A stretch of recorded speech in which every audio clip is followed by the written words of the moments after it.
been Sinister by Vladimir Nabokov.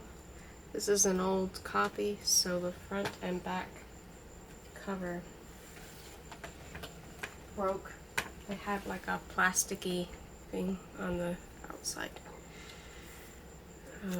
This is actually one of my favorite copies of any Vladimir Nabokov book I have. Been Sinister.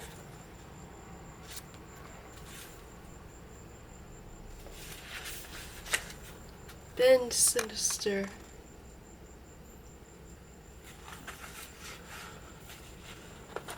Time Reading Program Special Edition. Editor's Preface. Vladimir Nabokov first achieved a sizable worldwide following with the sensational success of his Lolita in 1955, but for quite a few years before then, his reputation had been growing steadily among a small number of discerning readers. In those pre-bestseller years, people did not just read Nabokov, they discovered him, and when they had finished one of his novels, they were apt to try to convey to their friends some impression of this unique and extraordinary talent. Nabokov's books were often immensely funny, but the humor might be savage. He was one of the great ironists of modern letters. He was literary stylist and surpassing elegance. He was a masterful storyteller whose novels were relentlessly realistic yet somehow pervaded by a kind of eerie dream logic. A new Nabokov book was an experience to look forward to.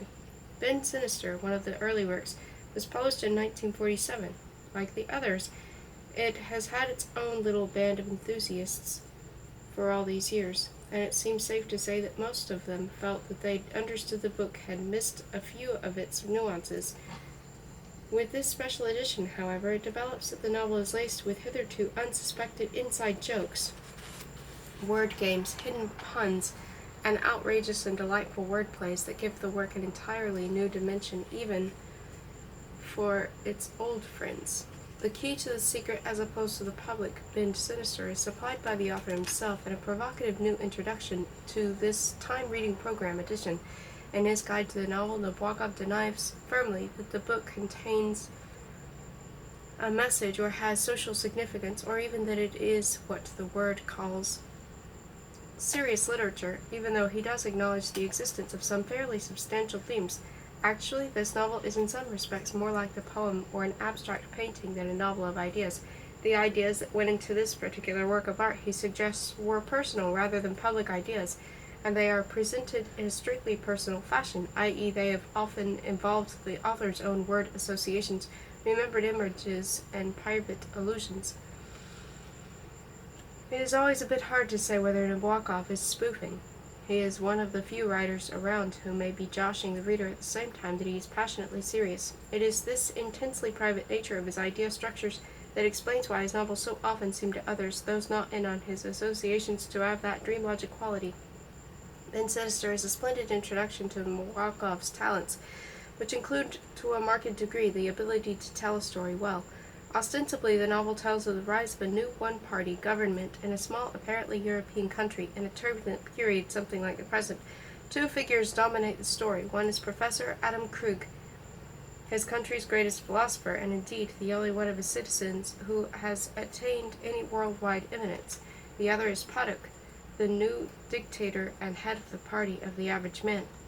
Though they have not seen each other in many years, it happens that the two men attended school together, and much of the story concerns the efforts of several subsidiary characters to bring about an alliance between them. Paduk wants Krug's support for the prestige it will lend the regime. There is, however, an obstacle to any entente between Krug and Paduk. The obstacle is Krug's profound contempt both for Paduk himself and for the philosophy of equalism proclaimed by the regime. Equalism, the philosophy of the average man, is not exactly a parody of dialectical materialism, but the heavy thinkers expounding the new doctrine seem to have that fatal avidity for involved and labored nonsense that has characterized so much Soviet philosophy. One of the funniest passages in Been Sinister is an interpretation of Hamlet by one of the governor's official philosophers. At a university meeting called in order to solicit Krug's invention with Paduk, Krug ridicules the notion that he could or should help out by visiting Paduk and recalling their happy days at school together. You are the victim of a sentimental delusion, my dear Azarius, said Krug. What I and the toad hoard en fait un souvenir d'enfance is the habit I had of sitting upon his face. There was a sudden crush of wood against wood. Zoologists had looked up and at the same time put down buxom bibliophorus with too much force. A hush followed. Dr. Azarius slowly sat down and said in a changed voice, I do not quite follow you, Professor. I do not know whom the word you used refers to, and what you mean by recalling that singular game, probably some childish tussle, lawn tennis or something like that. Toad was his nickname, said Krug, and it is doubtful whether you would call it lawn tennis, or even leapfrog for that matter. He did not. I was something of a bully, I am afraid, and I used to trip him up and sit on his face, a kind of rest cure. Please, my dear Krug, please, said the president, wincing. This is in questionable taste. You were boys at school, and boys will be boys, and I'm sure you have many enjoyable memories in common, discussing lessons or talking of your grand plans for the future as boys will do. I sat upon his face, said Krug stolidly, every blessed day for about 5 school years, which makes, I suppose, about 1,000 sittings. It turns out, however, that Krug was vulnerable. The dictator's thugs seize Krug's young son, and in the end he prepares to submit in order to save the boy. The deal falls through when the regime's bureaucrats get snarled up in their own red tape and commit a ghastly blunder. It is clear that Nabokov regards totalitarians as fools and bunglers, not only vicious but capable, as he says in the introduction, of a dim-brained brutality which thwarts its own purpose. Nabokov himself has been at war with the totalitarians virtually all his life, and his own losses in the war have been considerable. He was born in St. Petersburg in 1899 and grew up in Russia. His family fled after the revolution, and he went to Trinity College, Cambridge, where he took a degree in 1922. His father, a celebrated Russian liberal, edited a newspaper in Berlin from 1920 until 1922, when he was murdered by extremists in the émigré community, Russian fascists. Nabokov has characterized them. Nabokov lived in Germany until Hitler came to power. In the 30s he fled, leaving behind, among other treasures, his valuable collection of butterflies. Nabokov has an independent reputation for his studies in this field between 1942 and 1948, the period during which Sinister was written. He was research fellow in entomology at the Harvard Museum of Comparative Zoology. In recent years he was taught literature at Stanford University Summer School, Wellesley College, and Cornell University. One of Nabokov's greatest losses in his flights from the totalitarians was an audience for his Russian language writings. Instead of limiting himself to writing for the émigré Russian community or turning over his work to translators, he succeeded not only in mastering English but in putting it to artistic uses of surpassing brilliance. He began writing in English in 1937. The applause he has won for his subsequent work was not prevented him from reminding his readers on several occasions that he really writes better in Russian. Some year ago he wrote in an epilogue to Lolita, None of my American friends have read my Russian books, and thus every appraisal of the strength of my English ones is bound to be out of focus. My private tragedy, which cannot and indeed should not be anybody's concern, is I had to abandon my natural idiom, my untrammeled, rich, and infinite docile Russian tongue, for a second-rate brand of English, devoid of any of those apparatuses, the baffling mirror, the black velvet backdrop, the implied associations and traditions which the native illusionist, crack-tails flying, can magically use to transcend the heritage in his own way. Readers of Sinister will identify that reference to second-rate English as outrageous modesty, the editors of Time. Introduction.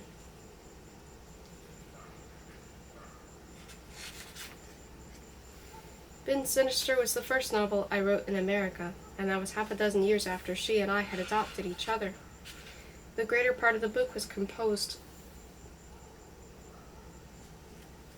in the winter and spring of 1945 to 1946. At a particularly cloudless and vigorous period of life, my health was excellent. My daily consumption of cigarettes had reached the 4-package mark. I slept at least 4 or 5 hours the rest of the night, walking pencil in hand about the dingy little flat in Craig Circle, Cambridge, Massachusetts, where I lodged under an old lady with a feet of stone, and above a young woman with hypersensitive hearing.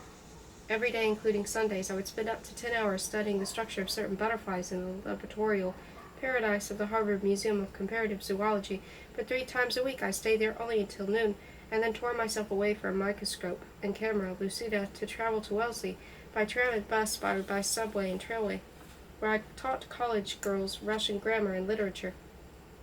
The book was finished on a warm, rainy night, more or less, as described at the end of chapter 18. A kind friend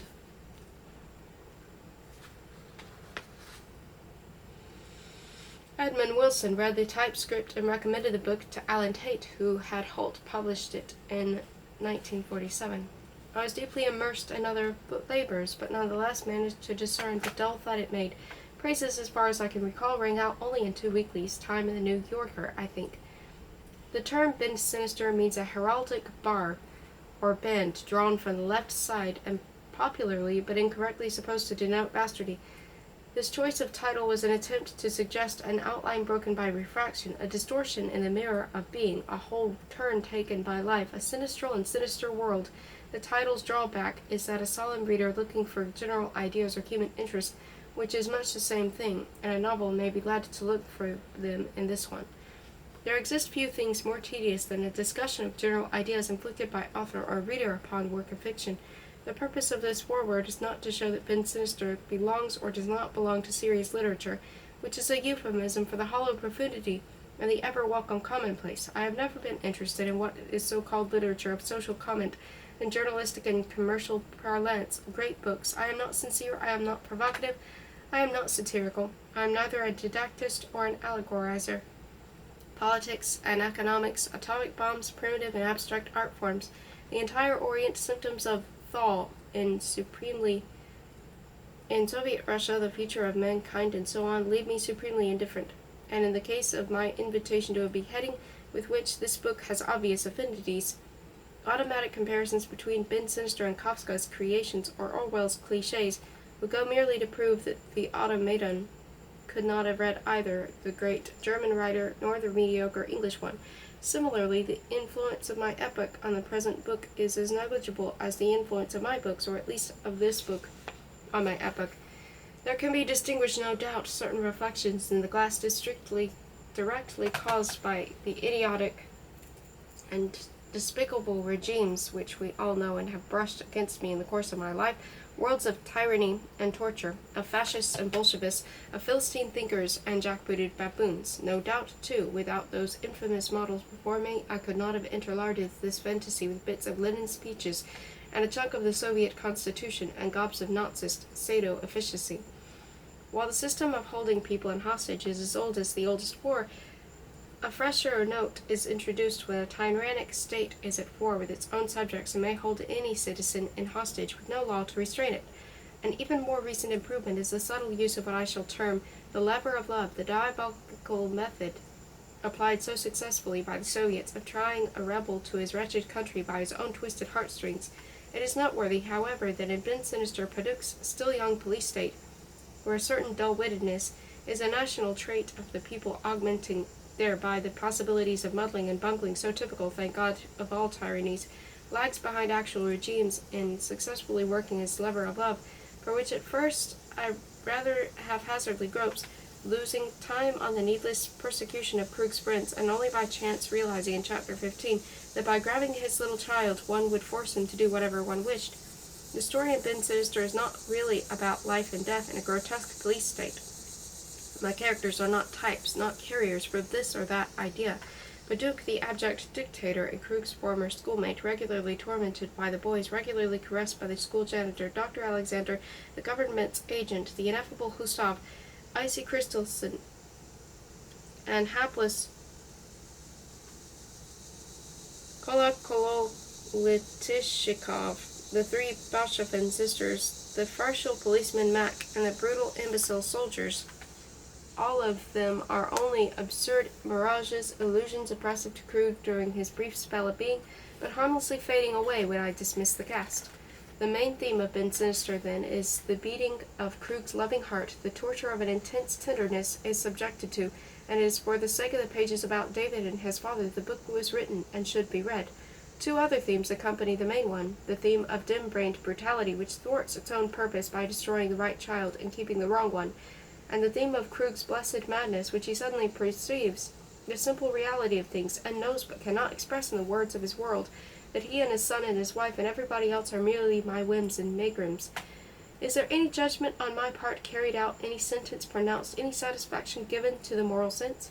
If imbeciles and brutes can punish other brutes and imbeciles, if crime still retains an objective meaning in the meaningless world of Baduk, all of which is doubtful, we may affirm that crime is punished at the end of the book, when it is uniformed waxworks are really hurt, and the dummies are at last in quite dreadful pain, and pretty Mariette gently bleeds, staked and torn by the lust of 40 soldiers. The plot starts to breed in the bright broth of a rain puddle. The puddle is observed by Krug from a window of the hospital where his wife is dying.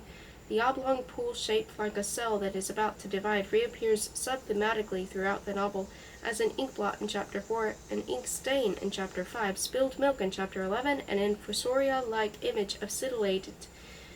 Through Chapter 12, the footprint of a phosphorescent islander in Chapter 18, and the imprint a soul leaves on the intimate texture of space in the closing paragraph. The puddle thus kindled and rekindled in Krug's mind remains linked up with the image of his wife, not only because he had contemplated the inset sunset from her death bedside, but also because this little puddle vaguely evokes in him my link with him, a rent in this world leading to another world of tenderness, brightness, and beauty, and a companion image even more eloquently speaking of Olga is the vision of her divesting herself, of her jewels, of the necklace and tiara of earthly life, and from the very brilliant mirror. It is this picture that appears 6 times in the course of a dream along the liquid, dream-refracted memories of Krug's boyhood, Chapter 5. Paranomasia is a kind of verbal plague, a contagious sickness in the world of words, no matter they are monstrously and ineptly distorted in Paducograd, where everybody is merely an anagram of everybody else. The book teems with stylistic distortions, such as puns crossed with anagrams in Chapter 2, and Russian circumference. Krug turns into Teutonic cucumber, Gurk, with an additional allusion to Krug's reversing his journey across the bridge. Suggestive neologisms, the Amorandola, the local guitar, parodies of narrative cliches, who had overheard the last words and who seemed to be the leader of the group, Chapter 2, Spoonerisms, silence and science, playing leapfrog in Chapter 17, and of course the hybridization of tongues, the language of this country, as spoken in Paducograd, an omnigod, as well as in the Kur Valley, the Sakra Mountains, and the region of Lake Malur, is a mongrel blend of Slavic and Germanic, with a strong strain of ancient Kuranian running through it, and especially prominent in the ejaculations of woe. But colloquial Russian and German are also used by representatives of all groups, from the vulgar equalist soldier to the discriminating intellectual. Ember, for instance, in Chapter 7, gives his friend a sample of the 3 first lines of Hamlet's soliloquy, Act 3, Scene 1, translated into the vernacular, with a pseudo-scholarly interpretation of the first phrase taken to refer to the contemplated killing of Claudius, i.e., is the murder to be or not to be? He follows this up with a Russian version, a part of the Queen's speech in Act Scene. Also not without a built-in scholium, a splendid Russian rendering of the prose passage in Act 3, Scene 2, beginning, would not this, sir, and a forest of feathers, problems of translation, fluid translations from one tongue to another, semantic transparencies yielding layers of receding and welling sense are as characteristic of Sinister bad as they are momentary problems of more habitual tyrannies. In this crazy mirror of terror, an art, a pseudo-quotation made of obscure Shakespeareanisms, Chapter 3 somehow produces, despite its lack of literal meaning, the blurred diminutive image of the acrobatic performance that so gloriously supplies the bravura ending in the next chapter. A chance selection of iambic incidents culled from the prose of Moby Dick appears in the guise of a famous American poem, Chapter 12. If the admirable in his fleet and a tri-official speech, Chapter 4, are at first misheard by the widower as animal and its feet, it is because the chance reference coming just before to a man losing his wife dims and distorts the next novel sentence. When in Chapter 3 Ember recalls 4 best-selling novels, the alert commuter cannot fail to notice that the titles of 3 of them form roughly the lavatorial injunction not to flush the toilet when the train passes through towns and villages, while the 4th alludes to Werfel's trashy song of Bernadette, half altar bread and half bonbon. Similarly, at the beginning of chapter 6, where some other popular romances of the day are mentioned, a slight shift in the spectrum of meaning replaces the title Gone with the Wind, filched from Dobson's Cynara, with that of Flung Roses, filched from the same poem, and a fusion between the two cheap novels by Remarque and Sholikov produces the neat All Quiet on the Dawn. Stephanie Mallarme has left 3 or 4 immortal bagatelles, and among these is L'après-midi d'une femme, first drafted in 1865. Krug is haunted by a passage from this voluptuous eclogue, where the faun accuses the nymph of disengaging herself from his embrace. Sans pitié de sanglots dont j'étais encore ivre, spurning the spasm which I still was drunk. Fractured parts of this line re-echo throughout the book, cropping up, for instance, in the Larma Nedonge of Dr. Azurius's Whale of Rue, chapter 4, and in the Donge de Junquerive of Apologetic Krug when he interrupts the kiss of the university student and his little Carmen, foreshadowing Mariette in the same chapter. Death, too, is a ruthless interruption. The widower's heavy sensuality seeks a pathetic outlet in Mariette, but as he avidly clasps the haunches of the chance nymph he is about to enjoy, a deafening din at the door breaks the throbbing rhythm forever. It may be asked if it is really worth an author's while to devise and distribute those delicate markers whose very nature requires that they be not too conspicuous. Who will bother to notice that Pancrat Sikutin, the shabby old pogromistic, chapter 13, is Socrates' hemlocker, that the child is bold, in allusion to immigration, chapter 18, is a stock phrase used to test a would-be American citizen's reading ability, that Linda did not steal the porcelain owlet after all, beginning of chapter 10, that urchins in the yard, chapter 7, have been drawn by Saul Steinberg, that the other Rivermaid's father, chapter 7, is James Joyce, who wrote Winnipeg Lake, I bid, and that the last word of the book is not a misprint, and is assumed in the past by at least one proofreader. Most people will not even mind having missed all this, while wishers will bring their own symbols and mobiles and portable radios to my little party. Ironists will point out the fatal fatuity of my explications in this foreword, and advise me to have footnotes next time. Footnotes always seemed comic to a certain type of mind. In the long run, however, it is only the author's private satisfaction that counts.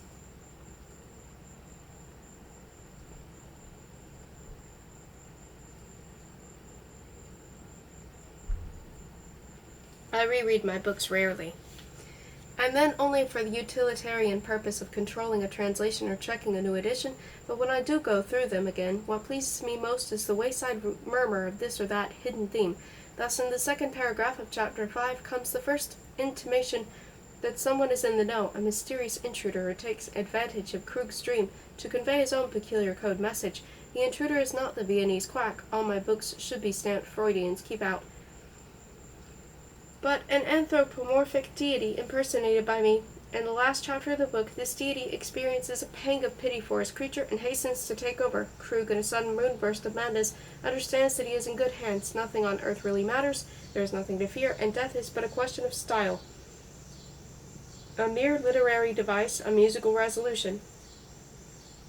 And as Olga's rosy soul, emblazoned already in an earlier chapter, 9, bombinates in the damp dark at the bright window of my room, comfortably Krug returns unto the bosom of his maker.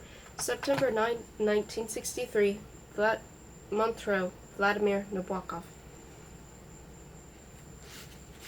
Chapter 1.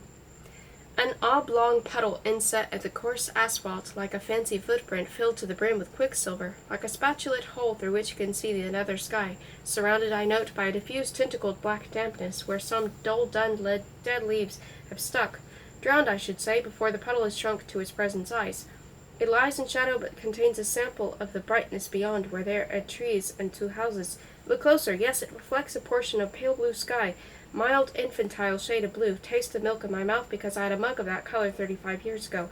It also reflects a brief tangle of bare twigs and the brown sinus of a stouter limb cut off by its rim, and a transverse bright cream-colored bend.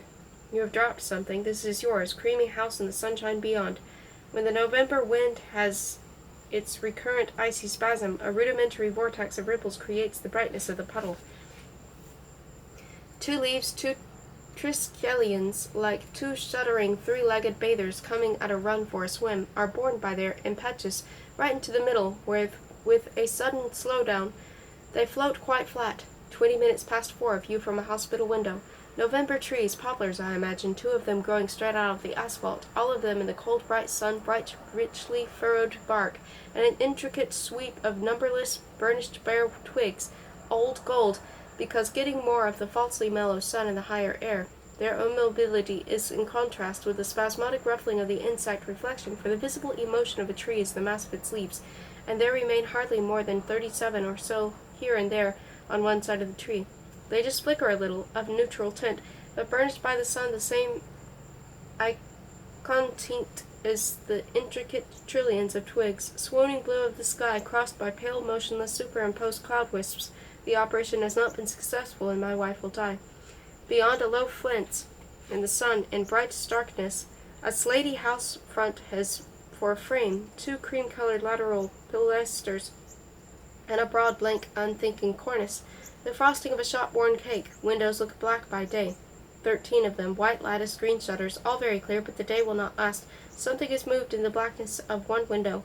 An ageless housewife, Ope as my dentist in the milk-tooth days used to say, Dr. Woolison, opens the window, shakes out something, and you may now close.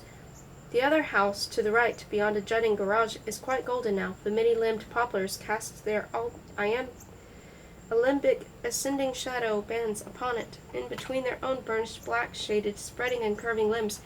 But it all fades, it fades. She used to sit in the field, painting a sunset that would never stay, as a peasant child, very smiling, quiet, and bashful in spite of its mousy persistence, would stand at her elbow and look at the easel, at the paints, at her wet aquarelle brush poised like the tongue of a snake. But the sunset had gone, leaving only the clutter of the purplish remnants of the day, piled up anyhow, ruins, junk.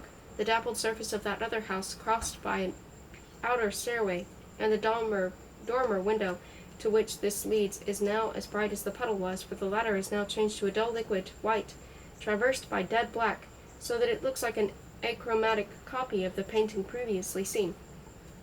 I shall probably never forget the dull green of the narrow lawn in front of the first house, to which the dappled one stands sideways, a lawn both dishevelled and baldish, with a middle parting of the asphalt, and all studded with pale dun leaves. The colors go, there is a last glow in the window to which the stairs of the day still lead. But it is all up, and if the lights were turned on inside, they would kill what remains of the outside day. The cloud wisps are flushed with blush pink, and the trillions of twigs are becoming extremely distinct, and now there is no more color below. The houses, the lawn, the fence, the vistas in between, everything has been toned down to a kind of auburn gray. Oh, the glass of the puddle is bright mauve. They have turned all the lights in the house I am in, and the view in the window has died. It is all inky black with a pale blue inky sky. Runs blue, writes black, as that ink bottle said, but it did not, nor does the sky. But the trees do, with their trillions of twigs. Chapter 2. Krug halted in the doorway and looked down at her upturned face. The movement, pulsation, radiation of its features, crumpled ripples, was due to her speaking, and he realized that this movement had begun going on for some time, possibly all the way down to the hospital stairs. With her faded blue eyes and long wrinkled upper lip, she resembled someone he had known for years but could not recall. Funny. A side line of indifferent cognition led him to place her as the head nurse. The continuation of her voice came into being as if a needle had found its groove in the disk of his mind. And his mind had started to revolve. As he halted in the doorway and looked down at her upturned face, the movement of its features was now audible. She pronounced the word that meant fighting with a northwestern accent. Fachtung instead of Fachtung. The person, male, whom she resembled, peered out of the mist and was gone before he could identify her or him. They are still fighting, she said, dark and dangerous. The town is dark, the streets are dangerous. Really, you had better spend the night here in a hospital bed. Gospital Ishka Krovka. Again, with that marshland accent, he felt like a heavy crove, flapping against the sunset. Please, or could you wait at least for Dr. Krug, who has a car? No relative of mine, he said, pure coincidence. I know, she said, but still you ought not to. The world went on revolving, although it had expanded its sense. I have, he said, a pass, and opening his wallet, he went in so far to unfold the paper in question with trembling fingers. He had thick, let me see, clumsy, there, fingers, which always trembled slightly. The inside of his cheeks was methodically sucked in and smacked ever so slightly when he was in the act of unfolding something. Krug, for it was he, showed her the blurred paper. He was a huge, tired man with a stoop. But it might not help, she whined. A stray bullet might hit you. You see, the good woman thought that bullets were still Fluktung about the night, meteoric remnants of the firing that had long ceased. I am not interested in politics, he said, and I have only the river to cross. A friend of mine will come to fix things tomorrow morning.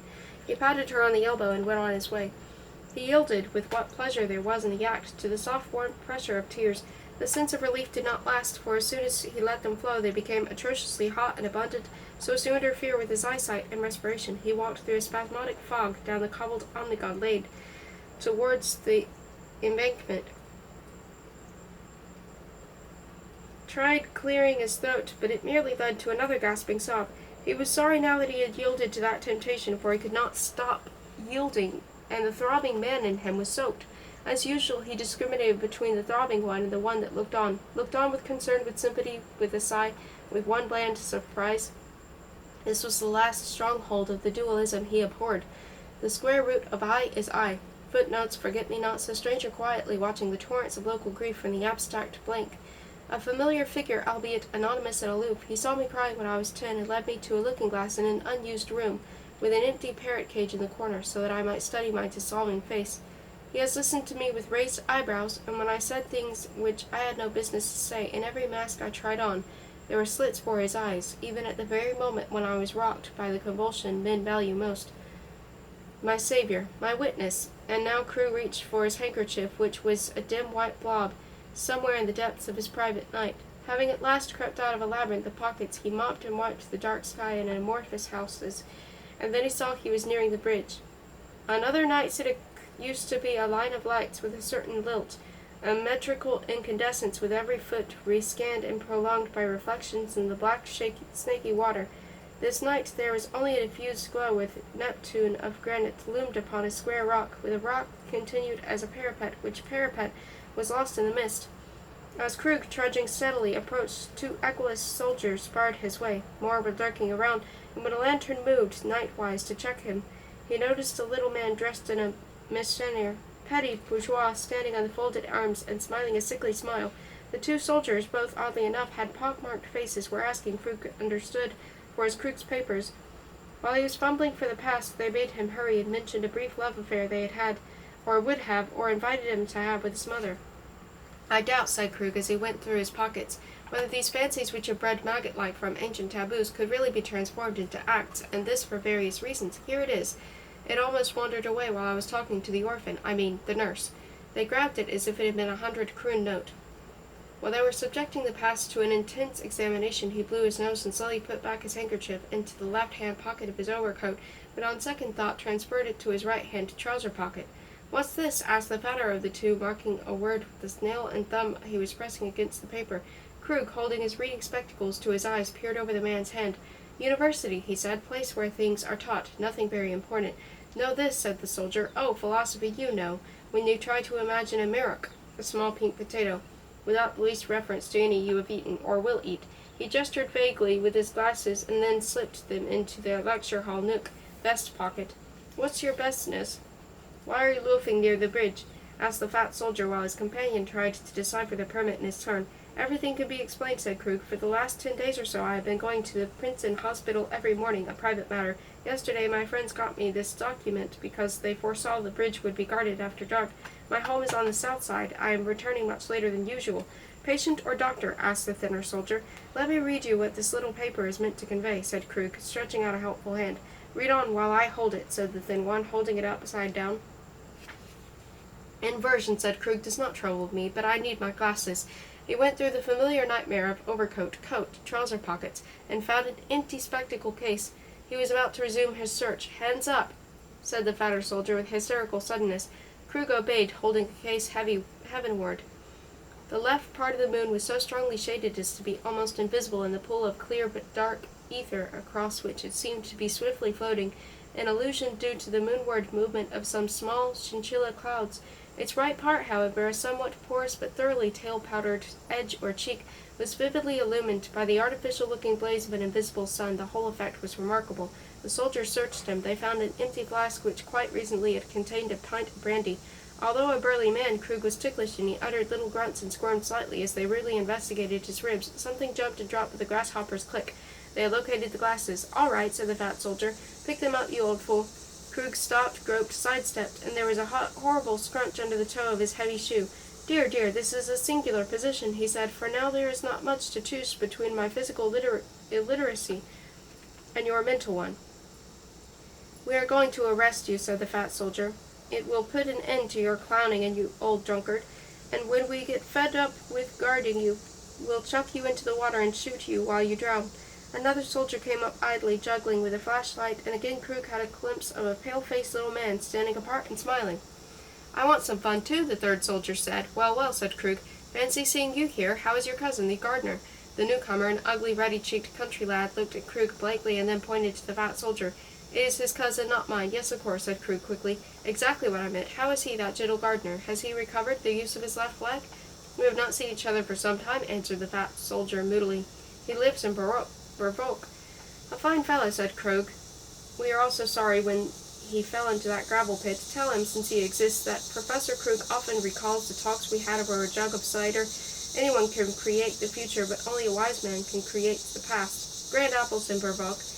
"This is his permit," said the fat moody one to the rustic ruddy one, who took the paper gingerly and at once handed it back. "You had better call that Vladimir, son of a witch there," he said. It was then that the little man was brought forward. He seemed to labor under the impression that Krug was some sort of superior in relation to the soldiers, for he started to complain in a thin, almost feminine voice, saying that he and his brother owned a grocery store on the other side, and that both had venerated the ruler since the blessed 17th of that month. The rebels were crushed, thank God, and he wished to join his brother so that a victorious people might obtain the delicate foods he and his deaf brother sold. "Cut it out," said the fat soldier, "and read this." The pale grocer complied. Professor Krug had been given full liberty by the Committee of Public Welfare to circulate after dusk, to cross from the south town to the north one, and back. The reader desired to know why he could not accompany the professor across the bridge. He was briskly kicked back into the darkness. Krug proceeded to cross the Black River. This interlude had turned the torrent away. It was now running unseen behind the wall of darkness. He remembered other imbeciles he and she had studied, a study conducted with a kind of gloating, enthusiastic disgust. Men who got drunk on beer in sloppy bars, the process of thought satisfactorily replaced by swan-toned radio music, murderers, the respect a business magnate evokes in his hometown, literary critics praising the books and their friends and partisans, Flaubertian farcers, fraternities, mystic orders, people who are amused by trained animals, the members of reading clubs, all those who are because they do not think, thus refuting Cartesianism, the thrifty peasant, the booing politician, her relatives, her dreadful humorless family. Suddenly, with the vividness of predormital image of a bright-robed lady on stained glass, she drifted across his retina in profile, carrying something, a book, a baby, or just letting the cherry paint on her fingernails dry. And the wall dissolved, the torrent was loosed again. Krug stopped, trying to control himself with the palm of his ungloved hand, resting on the parapet, as in former days, frock-coated men of parts used to be photographed in imitation of portraits by old masters, hand on book, on chair back, on globe. But as soon as the camera had clicked, everything started to move, to gush, as he walked on jerkily because of the sobs shaking his ungloved soul. The lights of the thither side were nearing in a shudder of concentric, prickly, iridescent circles, dwindling again to blurred glow when you blinked, and extravagantly expanding immediately afterwards. He was a big, heavy man. He felt an intimate connection with the black, lacquered water, lapping and heaving under the stone arches of the bridge. Presently he stopped again. Let us touch this, or look at this. In the faint light of the moon, of his tears, or the few lamps of the dying fathers of the city had lit from a mechanical sense of duty, his hand found a certain pattern of roughness, a furrow in the stone of the parapet, and a knob in a hole with some moisture inside, all of it highly magnified as the 30,000 pits in the crest of the plastic moon, or on the large glossy print which the proud selenographer shows his young wife. On this particular night, just after they had tried to turn over to me her purse, her comb, her cigarette holder, I found and touched this. A selected combination details the bas-relief. I had never touched this particular knob before, and shall never find it again. This moment of conscious contact drops a drop of solace. The emergency brake of time. Whatever the present moment is, I have stopped it. Too late. In the course of our, 12 and 3 months, 12 and 3 months, years of life together, I ought to have immobilized by this simple method millions of moments, paying perhaps terrific fines, but stopping the train. Say, why did you do it? The pop-eyed conductor might ask. Because I liked the view, because I wanted to stop those speeding trees and the path twisting between them by stepping on its receding tail. What happened to her would perhaps have not happened had I been in the habit of stopping this or that bit of our common life, prophylactically, prophetically, letting this or that moment rest and breathe in peace, taming time, giving her pulse respite, pampering life, our patient. Krug, for it was still he, walked on, with the impression of the rough pattern still tingling and clinging to the ball of his thumb.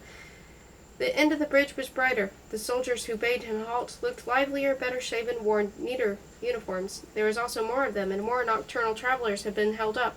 2 old men with their bicycles, and what might be termed a gentleman, velvet collar, overcoat set up, hands thrust into pockets, and this girl, a bedraggled bird of paradise. Pietro, or at least the soldier who resembled Pietro, the head waiter at the university club.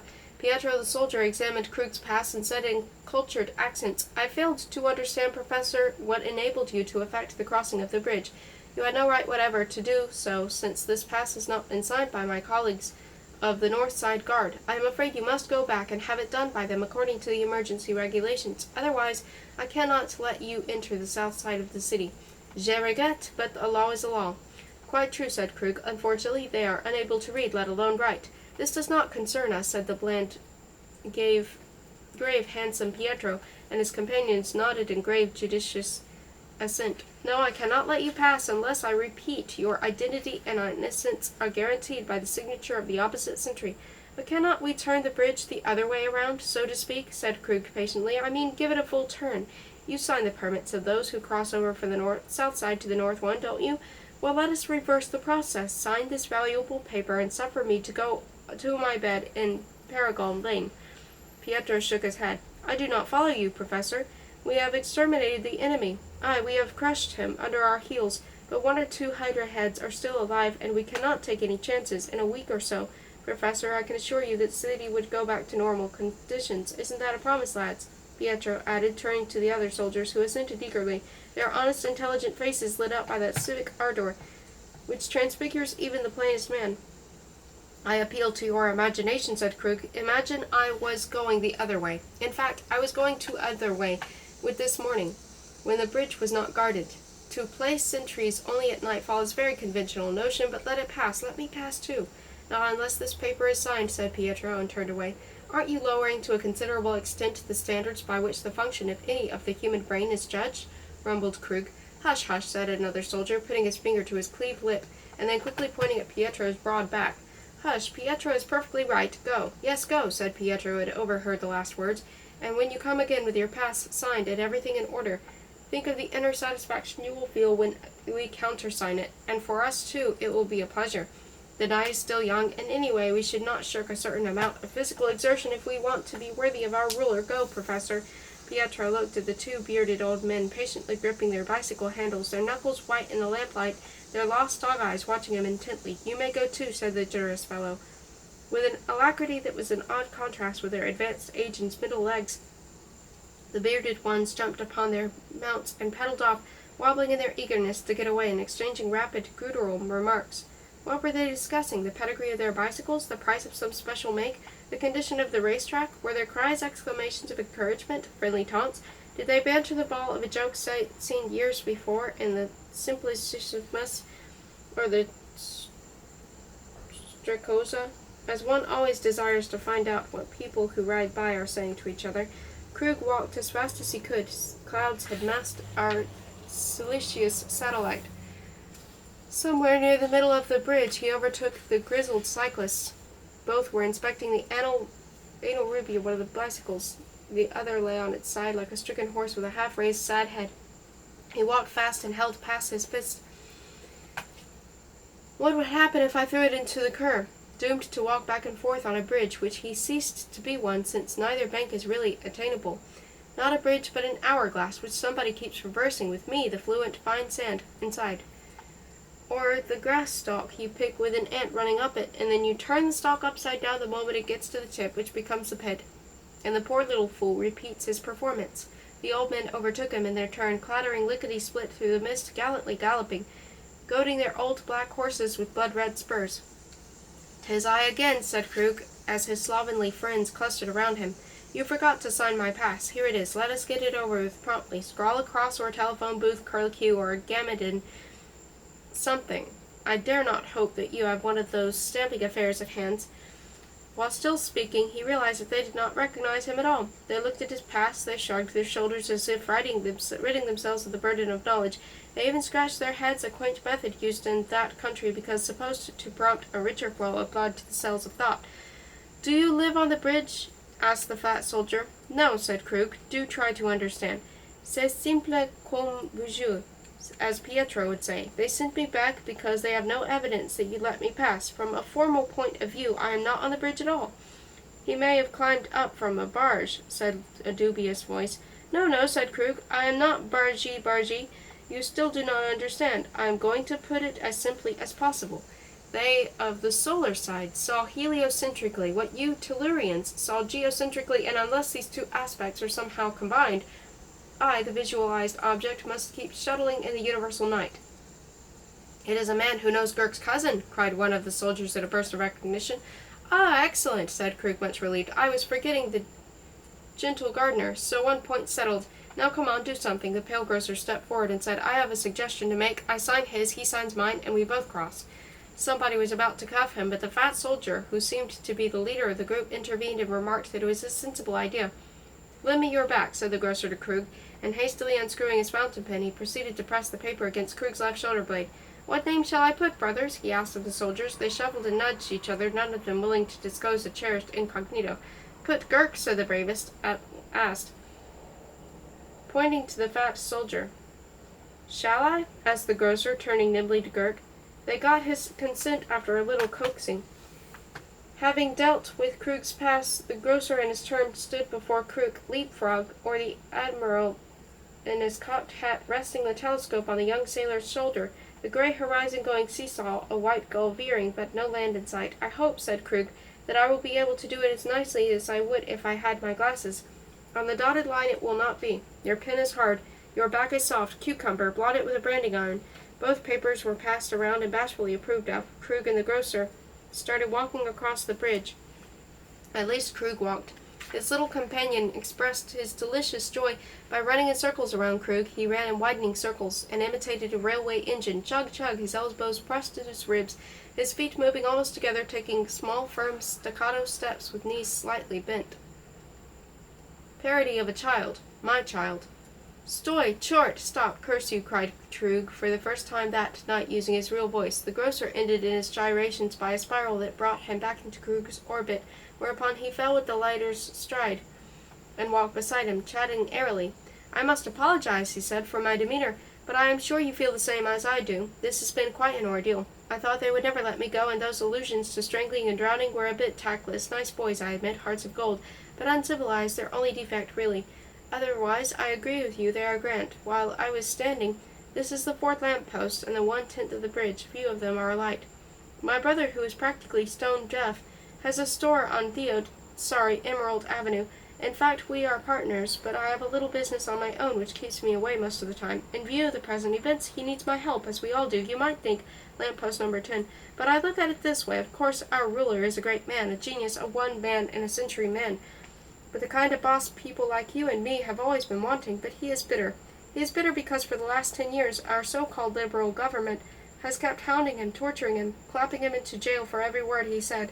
I shall always remember, and shall pass it on to our grandsons, what he said that time they arrested him at the big meeting at the Göttingen. "I," he said, "am born to lead as naturally as a bird flies," I think is the greatest thought that ever expressed in human language, and the most poetical one. Name me the writer who has said anything approaching it. I shall go even further to say this is number 15 or 16. If we look at it from another angle, we are quiet people. We want a quiet life. We want our business to go on smoothly. We want the quiet pleasures of life. For instance, everybody knows that the best moment of the day is when one comes back from work, unbuttons one's vest, turns on some light music, and sits in one's favorite armchair, enjoying the jokes in the evening paper or discussing one's neighbors with the little woman. That is what we mean by true culture, true human civilization, the things for the sake of which so much blood and ink have been shed in ancient Rome or Egypt. But nowadays you continuously hear silly people say that for the likes of you and me, that kind of life has gone. Do not believe them, it is not.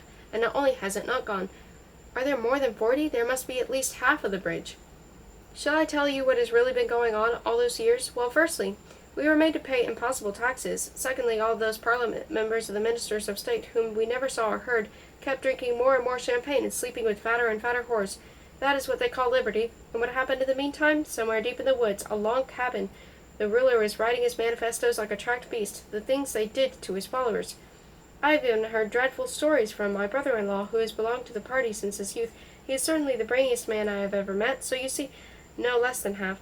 You are a professor, I understand. Well, professor, from now on a great future lies before you. We must now educate the ignorant, the moody, the wicked, but educate them in a new way. Just think of all the trash we used to be taught. Think of the millions of unnecessary books accumulating in libraries, the books they print, you know. You will never believe me, but I have been told by a reliable person that in one bookshop there actually is a book of at least 100 pages, which is wholly devoted to the anatomy of bedbugs, of things in foreign languages which nobody can read, and all the money spent on these nonsense, and all those huge museums, just one long hoax, makes you gape at a stone that somebody picked up in his backyard. Less books and more common sense, that's my motto. People are made to live together, to do business with one another, to talk, to sing songs together, to meet in clubs and stores and at street corners and the churches and stadiums on Sundays, and not sit alone thinking dangerous thoughts. My wife had a lodger. The man with the velvet collar and his girl passed by quickly with a pit-pat of fugitive footfalls, not looking back.